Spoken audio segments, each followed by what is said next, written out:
This is Real Deal Sports Talk with KP. I'm KP. It's March 26, 2018.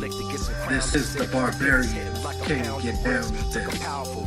Felt like a time traveler trip. My mind drifting to the cloudy abyss. Till my chalice is sip. Chicks admire how I'm styling my fit. I acknowledge with the smile of a prince. Can tell I'm piling my chips. The party rocking, everybody was bent. Nobody wildin', ain't no violence a hit. We all lounging for real. The smooth sounds got us vibing and shit. In D-Town, steady riding to this. Can you get down to this? The party's rocking and the crowd was lit. The beats knocking in the sound system. In D-Town's a hit. We hit the lick to get some crown to sip. The pip is hitting like a pound of brick. Can you get down to this? The party's rocking and the crowd is lit. The beats knocking in the sound. It is March 26, 2018. This is Real Deal Sports Talk with KP. I'm KP. Thank you for being here. I'm glad you guys can be here. We love talking sports. We love our listeners. We love everything that we got going on. We just trying to share that positivity and that spirit with everybody. For those of you tuning in for the first time, or maybe you just found the show or you came across the website, here at Real Deal Sports Talk with KP, we like to give a real, unfiltered, educated experience with what we talk about here on the show. We'll talk about sports entertainment world as far as, some e-gaming. We're going to start getting into that. I've been talking recently with a man by the name of Patrick Deese, who's got his hands on the pulse of that industry. We're going to have him on the show here in the future. Sports entertainment, we're still talking, obviously, WWE, things of that nature. We'll talk about that stuff on the show. But, of course, we're going to talk sports. My big sport is football. After that, I like to fancy myself as a NBA or a basketball guy. And then the other sports kind of fall in after that. Now, I'm excited to say we're under a new format. This is our first Monday show of the new format. Monday shows, Thursday shows. The blog coming out on Tuesdays. Real Take Tuesdays. Every Tuesday that blog will come out. And check out the website. The website is forever changing. It's forever getting better. Real Deal Sports Talk with KP.com. From there, you'll be able to check out all of our social media stuff, our partnerships we got going on. You'll be able to get help. We have a page dedicated on the website just for you to go and get help. It's got the National Addiction Hotline. It's got the National Suicide Prevention Lifeline, the National Sexual Assault Hotline. This is something that here I personally take very seriously. And I'm going to do what I can to give help to those who need it. That's for sure. And I know that's just scratching the surface, is having those numbers on the website. And we plan to do more. We're planning to have other people on the show that have dealt with this. We're going to have Vance Johnson back on the show, I'm sure, at some point, sometime in the future. But again, from the website, you can check out the Barbarians, whose music is exclusive on the show. That's the track you heard at the beginning. That is the track you'll hear at the end of every show. We have their information to follow them there. We have friends of the show, Marcus Ogden. We have his information for the Leadership Academy and to reach out to him through email and about public speaking. Of course, we have all of our social media contacts on there. The blog is on there under Real Take Tuesdays. You can listen to the show from the website. You can follow our live Facebook and Twitter feeds right now from the website. You can reach out to us from the website. The calendar's on the website. So definitely check out the website. That's Real Deal Sports Talk with KP.com. All right, March 26th. What should we talk about March 26th? Most people this week, most shows this week, most sports lovers this week are, of course, talking about the NCAA tournament. That is not what we're going to talk about today. I tell you what, the tournament it just ruined me this year. So I am not on good terms with the tournament. We are not speaking. So we will come back to the tournament next week or on Thursday and talk about the Final Four matchups before they happen. Crazy tournament. I'm putting it out there right now. I'm not doing brackets anymore. I had to take mine down off the website. It was so embarrassing with the way that the upsets and everything took place in this year's tournament. So we're not going to be talking about the tournament today. We're not going to talk about the women's tournament. We're not talking about the men's tournament. The things we are going to talk about today, we're going to check in on the NBA because the playoffs are getting ready to start. Kind of check out where the standings are, what teams are still trying to get into that 8th seed. We'll look at some of the stats leaders. I will make my case for MVP. We're going to talk about, is LeBron right now set to win another title? With some of these injuries to key players in the Western Conference and Eastern Conference, is that going to be enough rust? Is that going to be enough of a gap, enough of a space for this Cleveland team, for LeBron, who's starting to get more healthy, who's been on this offensive role as of late, to carry this through and win him another title before, in my opinion and many others, he inevitably leaves Cleveland after this season for no other reason than he wants to get away from the owner, Dan Gilbert.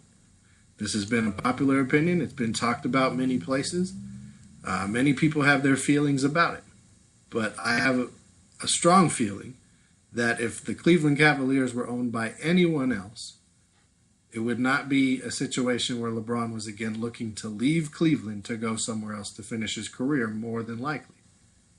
But these two individuals do not like each other. So, is it set for LeBron to win a title? We'll talk over that. And of course, baseball's back. So we'll talk about some of the storylines that I'm finding interesting carrying over from last season into this season and things of that nature. And then a big one we'll get to at the end of the show, character. This is something I've heard talked about in many different ways and seen many different ways since the last time we got together and talked. So that's something we'll talk about at the end of the show. And for those of you that don't know, our show is done through Spreaker, SpreakerRadio.com, where you can do your own podcast as well. And anytime you'd like to reach out during the show, we do have a text line for those of you who don't know. Text line is 720-515-5597. That is the text line if anybody would like to reach out during the show and share their opinion and or feel like, hey, I'm just out of line and I need to be checked a little bit real quick. Either way, do what you got to do, and we'll get it in. It's all love here at Real Deal Sports Talk with KP. All right, let's get into it. We're going to check in on the NBA first today. Playoffs are coming up. What are we at? We got like less than 10 games left in the season. I believe some of the teams are down to a mere 8 games left. And with some key injuries and different things going on at the end of the season and really throughout this entire season. But let's get into the Eastern Conference standings. To me, the Eastern Conference, even though only 5 teams are in, the 8 teams are set. I don't see the Pistons catching the Heat in the next 8 games. There's 6 games back of them in the win column. I don't see that gap being made up over the next week. So the 8 teams to me in the Eastern Conference, now their order could change, but these are the 8 teams: Toronto, Boston, Cleveland, Philly, Indiana, Washington, Milwaukee, and Miami. With what looks like right now, Toronto, the most quiet number 1 seed potentially that I have ever seen in the NBA. No press this year for Toronto. No press for what they're doing. No press for the coach and the job that he's done over the last several seasons with that team. Boston, Kyrie Irving, he's going to be out for 3 to 6 weeks with this knee thing. Cleveland's starting to get healthy. LeBron is starting to show more control. He just kind of looks deadly right now. Not like he's extra competitive, you know. It's not that Kobe Bryant, Michael Jordan kind of competitiveness, but there's something different about LeBron's game right now. Maybe he has a sense. Maybe he wants to give it to Cleveland one more time before he leaves. I don't know, but there's something over the last several weeks that has changed about LeBron James' game to me. I've been impressed with it. It's been fun to watch the highlights. It's been fun to see him putting up Russell Westbrook numbers and these triple doubles. I've enjoyed it. I like seeing the best play their best. Philadelphia right now sitting in the 4 seed in the Eastern Conference is a complete shock to me. That's another real quiet thing, and it shows kind of how bad the Eastern Conference is. That this team, Philadelphia, the process is finally paying off. They're only 42-30 on the season, but in the Eastern Conference, that's good enough to get you the 4th seed right now. Indiana, 5, Washington, Milwaukee, and Miami is where you could see some real movement. These teams are only separated by 1 game in the wins column, Washington, Milwaukee, and Miami, and those are your 6 through 8 seeds currently. Jumping over to the Western Conference side, LA and Denver, the Clippers and the Nuggets, they're on the outside looking in. Slight chance they can catch Utah for that 8th seed. More than likely not going to happen. So the 8 teams to me, barring anything horrific happening for Utah, who's 8-2 in their last 10 games, you really shouldn't see them falter playing where they are right now, but you never know. The Nuggets could, in 8 games, be able to figure out how to squeak their way in there. Nuggets actually have, 9 games left, and the Jazz, who are 2 games ahead of them in the win column, but a game and a half up, they have 8 games left. So the Nuggets do have 1 more game. But the 8 teams to me that get in for the Western Conference, again, this is not a final order, but pretty close to a final order. You got Houston, Golden State, Portland, OKC, New Orleans, San Antonio, Minnesota, and Utah. Now you could see some major movement between 3 and 5 and then 5 to 8. Okay, and I say that not 8 to 3 because that's a separation of about 3 games in the win column between Portland and where Utah is. However, you got Portland is a game up on OKC, who's a game up on the Pelicans and the Spurs. Okay, that's 2 games switch. Between 5 and 8, you got a 1-game switch. Both of those teams tied at 43 wins, the Pelicans and the Spurs, are only a game up on the Timberwolves and Jazz in the win column. So we could see some more movement on the Western Conference side. Either way, I think we're going to get to see some really good playoff basketball. And there's some other storylines that are going to start playing out. Can Houston's offense get them over in the Western Conference and get them to a finals appearance? What's going to be the case with a guy like Stephen Curry, who just also, like Kyrie, now has a knee injury? His coach is saying, okay, he's more than likely out for round 1 of the playoffs. Does that then further open the door for a Houston team? Can Houston handle that pressure? Can they play enough defense and not just have to rely on their offense in the playoffs? Right now, if the playoffs started today, they would play the Jazz. To me, that Jazz team that's a young, try-hard, play-defense, scoring team could give a team like Houston just enough trouble to get in their heads. Now, that's not to say they would beat them in the series, but it could get in their heads that they struggle against a team like the Jazz moving forward in the playoffs. I've been hearing Skip Bayless talk a lot about Oklahoma City and how he likes them right now more than the Rockets and more than Golden State, and obviously more than his Spurs that he likes to tout so much since they're in the 6th seed. And Kawhi is still not playing. Where would the Spurs be this season if Kawhi actually played and was healthy? Who knows? But that leads us after that. Is the door open for LeBron James to go win another title with Cleveland? Yes, Toronto has quietly had a great season and is in the number 1 seed in the Eastern Conference. But do we have any faith that they can beat LeBron James and the Cavaliers in the playoffs? I don't. Are there teams that could possibly take Cleveland out in a 7-game series? Sure. Toronto, Boston, maybe Philadelphia or Indiana. Washington, if they had all their pieces, maybe. But really, the Eastern Conference right now is looking like it's going the way of Cleveland. It looks like LeBron will make it to his 8th finals. So then who's he going to face? Well, everybody automatically figured it's going to be Houston or Golden State. Golden State now has this injury to Stephon Curry. That's an opening. And Cleveland run and score with the likes of the Houston Rockets over an entire series? Probably not. But Houston, in my mind, they still have a lot to prove. They've been great throughout the regular season. James Harden has been exceptional this season, just like he was last season. But now you got to do it in the playoffs. You can't show up like you did last year and just not show up. Just all you did was enter the building, put your uniform on, and then go home. Houston's playoffs last year were pitiful to me. They can't have that this year if they want to compete.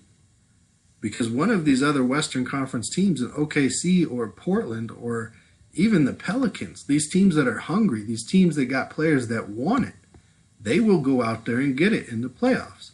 That will be the difference. Now, I said James Harden has had an exceptional season. To me, right now, he is shades above LeBron James for the MVP on the season. You can add in guys like Anthony Davis and Giannis and all these guys. They've had good seasons. But it comes down to what LeBron James has done in Cleveland with the turnover and the new players and continuing to just wow the league, and what James Harden continued on from last season to this season. And to me, James Harden, with his offensive numbers, he's shades ahead of LeBron James. It's a coin flip, really. Harden's 30 points per game right now. LeBron James, 27. Damian Lillard, he's been hot since the All-Star break. Maybe he's in the conversation, but he's not going to get there. Rebound leader right now, Andre Drummond in Detroit at 15.9. I'm sorry, if all your main skill set is rebounding, you should be able to do it at a lot better clip than 15 a game. That's a whole nother story. We'll talk about how I feel about NBA numbers and what they get paid to be average on a different show. Westbrook, 10.2 assists per game. Then you got LeBron James, James Harden right behind him. Okay, MVP candidates. Blocks, Anthony Davis, almost 2.5 a game. Then a guard, Kevin Durant. Steals, Oladapo from Indiana. Field goal percentage, Clint Capella from Houston leading at 6.55. So some different names, but some similar names there in the stats as far as who's leading each category. I feel like right now, Cleveland is set to go to the NBA Finals again. On the Western side, I'm not so confident about any one team right now. I'd like to see Houston get there. It'd be good to see something switch up, but we'll see how that goes. James Harden's going to have to show up. He can't do what he did last year in the playoffs and just completely shut it down and almost look like the fix was in. Not saying that it was, but, it was a little fishy how all of a sudden a guy who was in the MVP race all year gets to the playoffs and the Euro step's not working, can't hit a three, can't hit free throws. He's looking for calls. Just not in his game, not in his right mind. And I know he had that thing going on. What was it ever last season? There was an assault or some kind of weird something that was going on around the playoffs last year with him. But,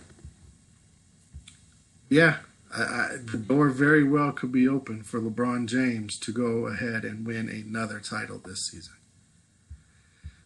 What else is in the works? Baseball is back. Baseball starts up in about 3 days. All 30 baseball teams will have a game this weekend. Not necessarily at their home stadium, but all the teams open up this weekend. First games will be starting on the 29th. And for the teams that caught me either in the off season or from last season that I kind of wanted to pay attention to this season, and just follow their storyline, see if it continues, see if it gets better, see how it's going to work out. And those teams are the Angels, the Yankees, the Rockies, and the Cubs. Some people might be like, hey, yo, KP, why did you not bring up the Astros? They're the World Series champions. They have the reigning AL MVP. They have the loaded pitching core. You know, they've got the bats. They've got, okay, that's true, but not a lot of change there. We know what they have. We know what they're bringing to the table. They're the defending champs. They are the bar right now. So they're not a team that I'm looking at to see, okay, what's going to happen with Houston? Okay. Now, there's other teams that made some free agent signings. And, you know, what about the Red Sox and JD Martinez and what's going on there? Not enough for me. What the Yankees did, putting Stanton and Judge on the same roster, bringing in Aaron Boone to be the manager, maybe having Aaron Judge hit one in the lineup. How many home runs and how many strikeouts is that team going to take? Because then you also have Martinez. He's a smasher.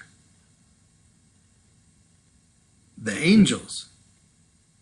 And I can't pronounce the kid's name, so I'm not going to butcher it, but Shinyo. I wish I had a pronunciation in front of me. But this kid coming over from Japan who can pitch and hit. How's he going to work? Rough start in the spring so far. Mike Trout, best player in the game. What kind of season is he going to continue to have? That makes the Angels interesting to me, especially out in their division. Because, come on, Texas has fallen back. Oakland is what it is. Seattle hasn't been much in recent years. That leaves that division kind of open for somebody to jump in and take it. I say the Rockies. Well, everybody's like, well, who cares about the Rockies? What about the Dodgers? What about the Cardinals? What about, the Mets? Pick your team. What about the Washington Nationals with Bryce Harper? Okay.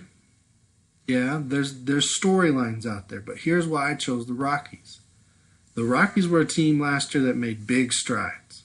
Okay, they got into that wild card hunt. They were in a division that, without the Dodgers going on their miraculous run where they lost like 2 games out of 50 to get a 17-game lead in the division, it might have been a really tight race. It would have been a really tight race in the NL West. And the Rockies, by and large, have most of their lineup back. They've redistributed funds. Carlos Gonzalez is not making $19 million or whatever this year. He signed back at like 4 or 5. They feel like they've got a better bullpen. Some of those young pitchers who started for them and played so well last year now have more experience. They'll now be able to go longer and do a little more this season. So it's an interesting team to me. They could make a big splash. They could be the surprise division winner even this season, especially with the Diamondbacks kind of falling off a little bit, losing a JD Martinez out of their lineup, Greinke maybe not having it anymore. Those would be 2 big losses if Greinke is really only throwing around 89 and you lose a bat like Martinez out of your lineup. The Padres are going to be the Padres. The Dodgers are the kingpin in the division right now. So we'll have to see how that plays out. And then the Cubs. You lose an Arrieta, you bring in a Darvish. You had the off year coming off the World Series hangover. You were still in it at the end, but not in it well enough. Can they get back on track? Can Theo Epstein pull the right strings for the Cubs, just like he did with the Red Sox, to get back in it and make another run this year? So those are 4 teams, 2 out of each league, that I'm going to be paying attention to and kind of talking about throughout the season. I've talked about this before in the show. The baseball season is way too long to me. It's way too many games. I'd be fine if they cut it back to 100 games from 162. So I'm not going to talk a lot of baseball on this show until about August, September, and then really in October, when the World Series and the playoffs and the end of the season and stuff like that's going on. Now we'll catch in, we'll talk about the All-Star game, we'll talk about different storylines throughout the season. But I'm going to focus on those 4 teams and then whatever big thing that happens here and there. Okay? That's where we're going to be at with baseball right up until it gets into the thick of it, because there's just too many games to try and cover all of that on this show. Well, we're trying to touch on a little bit of everything. So that's the NBA. That's baseball coming up. 3 days out. The 29th. Go find your local team. Find their website. Check out when they're going to start. If you don't have tickets and you can make it out to a game, go be out in the sun. Go to the ballpark. Baseball is just one of those games. It's great to be out at the park for a baseball game. Now, last, week and a half, 2 weeks, it's just been reoccurring theme that I've really started to pay attention to and think about and process. And that's this idea of character and why it matters in sports and how important it is to building a team, to being successful.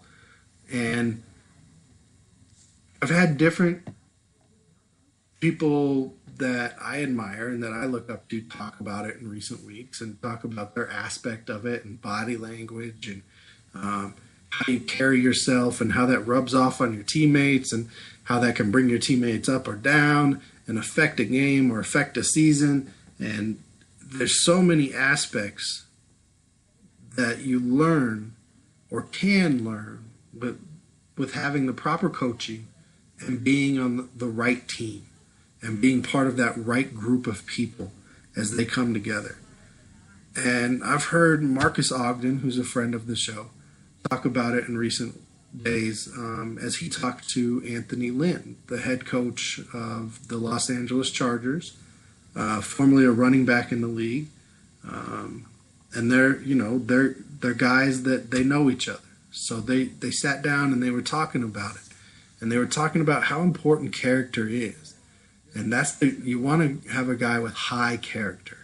Now, this isn't to say that character is somehow equated to a religious belief or the way somebody, it can be related to how somebody was brought up, the values and the morals and the understanding and ability to be humble, lead by example, not try and just be an authoritative, here's my rules, do as I say, don't do as I do.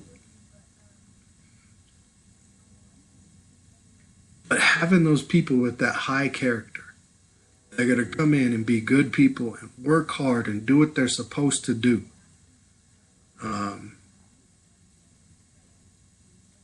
It just got me thinking, like, with all the lessons you learn, with the resolve you learn, with learning that it's not how many times you fail, it's not how many times you fall down that matters. It's how many times you get back up. It's if you continue to try. It's that resolve. It's that stick-to-itiveness. It's that loyalty, that understanding that it's more than you, that other people are depending on you. That brotherhood, that sisterhood, that family.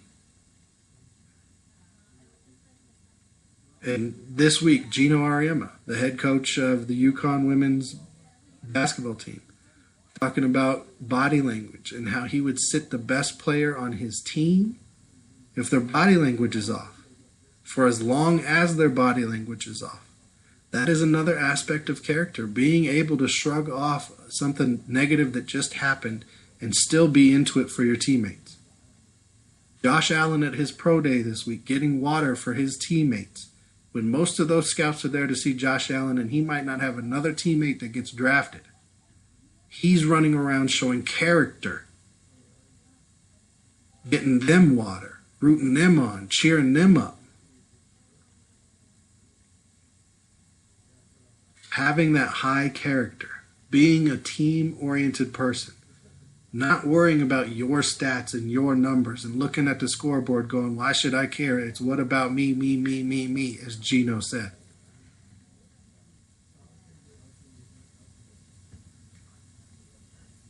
Then you look at other current stories that are happening in and around the world of sports, and you wonder, is character something that everybody has? Is it really something that everybody can learn? Yes, it's something everybody can learn, but it's not something everybody's going to learn. There might be guys like Odell Beckham Jr. who aren't going to get it. He wants this big contract. He wants to be paid as the top player, the top entertainer in the game. But he's constantly bringing negative light to himself. Not because of anything super bad, but just things that question his character, question his commitment, question his maturity. To not only the people he wants to pay him, but to his teammates. Now, there's nothing wrong. Go out and have fun. Be you. Be young. Enjoy life. Keep it 100. Like, don't not do that stuff.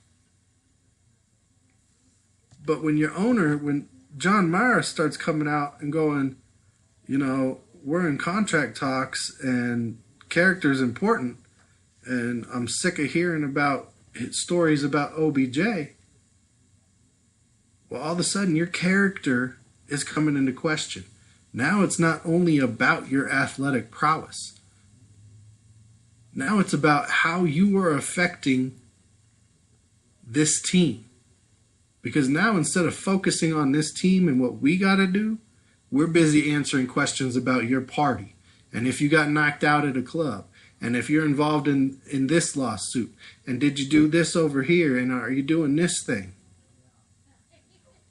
There's a balance between having your name out there and doing the same stuff and having fun. Right now, I think somebody's too busy trying to get the name out there. Have your fun. Get back to being a good character teammate. Michael Bennett, I think this guy's got great character. He's had some bad press lately, and now he's got this situation where he might have assaulted a paraplegic elderly woman. That is making me completely rethink. Now, I don't have all the facts, so I'm not just going to jump ship and change my opinion. But I've definitely slowed my roll and said, wait a second, what's going on here? This is a guy that I thought had high character.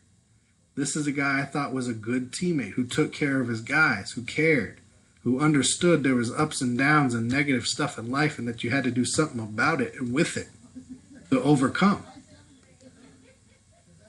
Not high character if he's out there yelling at paraplegic anybody and pushing them out of his way so he can go do something at a Super Bowl. Then you go to somebody in the sports world right now that, in my opinion, is showing high character. High character. And that's, I'm sorry, I'm going to butcher your name, sir, Vivek Randev, the Kings owner. And before the game of the other day, he stopped. He came out onto the court with his players, and he talked about the social injustice. He talked about the young man who had just lost his life in his grandmother's backyard by being shot 20 times by the officers, who said, oh, we thought it was a gun. No, wait, we thought it was a crowbar. High character on his part, currently my favorite owner in any sport. For what he did, for what he is standing up for. Because he is not putting his money first like the rest of these owners are. He's putting people first, lives first. Not religion, not personal beliefs, not his pocketbook. People. That's high character. That's real talk. That's what you should be in sports, period. All the business side, the greed, the corruption, this nastiness, we need to start moving it out of sports as much as we need to start moving it out of our leadership in this country and our everyday lives. You Character is very important. Who you are, how you carry yourself, who are you going to be each and every day? It is something I struggle with. It is something I try and work on every day myself, because I understand that it is not something that is just defined by one moment. I can always get better. I can always be better. I can help more people. I can reach a wider audience. That's why I thank you for letting me do this show. We're doing this show Mondays and Thursdays from now on, unless you hear otherwise. We have our blog on Tuesdays, Real Take Tuesdays. Check out the website, realdealsportstalkwithkp.com. That's my show today. You know how we do. Until next time, everybody, just keep it real. Keep good character. Keep trying. Keep living. Love, peace, and hair grease.